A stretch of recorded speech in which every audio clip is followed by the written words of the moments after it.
Hello every one. നമുക്ക് ഇന്നൊരു skin care ആയാലോ? ഉം?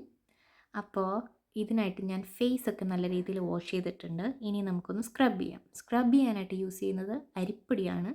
അപ്പോൾ അരിപ്പൊടി നമ്മുടെ മുഖത്ത് ഓൾറെഡി വെള്ളം ഉള്ള സ്ഥിതിക്ക് അരിപ്പൊടി ജസ്റ്റ് അപ്ലൈ ചെയ്ത് ഒന്ന് സ്ക്രബ് ചെയ്താൽ മാത്രം മതി.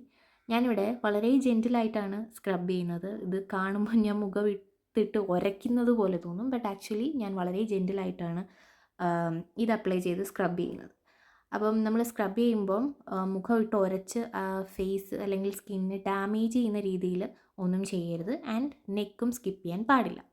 അപ്പം ഞാനിവിടെ ഇതൊന്ന് റെസ്റ്റ് ചെയ്യാനായിട്ട് വെച്ചു, കാരണം ഇത് മുഖത്തിരുന്നാലും വലിയ കുഴപ്പമൊന്നുമില്ലല്ലോ. അപ്പം ഞാനിനി പാക്ക് ഉണ്ടാക്കാൻ പോവാണ്. കടലമാവ് തൈരുമായിട്ട് ചേർത്ത് മിക്സ് ചെയ്യുന്നുണ്ട്. അതിലേക്ക് കുറച്ച് കോഫി പൗഡറും കൂടി ഇടുമ്പോഴത്തേനും നമ്മുടെ പാക്ക് റെഡിയായി കഴിഞ്ഞു. ഞാൻ ആ സ്ക്രബ് ചെയ്ത അരിപ്പൊടിയൊക്കെ തുടച്ച് കളഞ്ഞിട്ടുണ്ട്. ഇനി നമുക്ക് ഈ പാക്ക് ഫേസിൽ അപ്ലൈ ചെയ്ത് കൊടുക്കാം. അപ്പം മുഖത്തെ എല്ലാ ഭാഗങ്ങളിലും നല്ല രീതിയിൽ അപ്ലൈ ചെയ്ത് കൊടുക്കുക. ഈ കടലമാവിന് ഡെയിലി അപ്ലൈ ചെയ്ത് കഴിഞ്ഞാൽ നമ്മുടെ മുഖം ചുളുങ്ങാൻ സാധ്യതയുണ്ട് എന്നൊരു ന്യൂസ് ഞാൻ കണ്ടു. അതുകൊണ്ട് തന്നെ once or twice in a week ചെയ്യുന്നതായിരിക്കും നല്ലത്. കാരണം അമിതമായാൽ അമൃതും വിഷമാണല്ലോ. പിന്നെ മേക്കപ്പും സ്കിൻ കെയറും നമ്മൾ ഒരിക്കലും നെക്ക് സ്കിപ്പ് ചെയ്യാൻ പാടില്ല.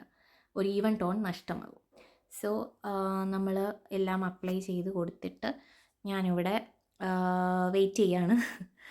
എല്ലായിടും അപ്ലൈ ചെയ്തിട്ടുണ്ട്. ഇനി നമുക്ക് 10 to 15 മിനിറ്റ്സ് മതിയായിരിക്കും ഇതെല്ലാം ഒന്ന് ഉണങ്ങി വരാൻ.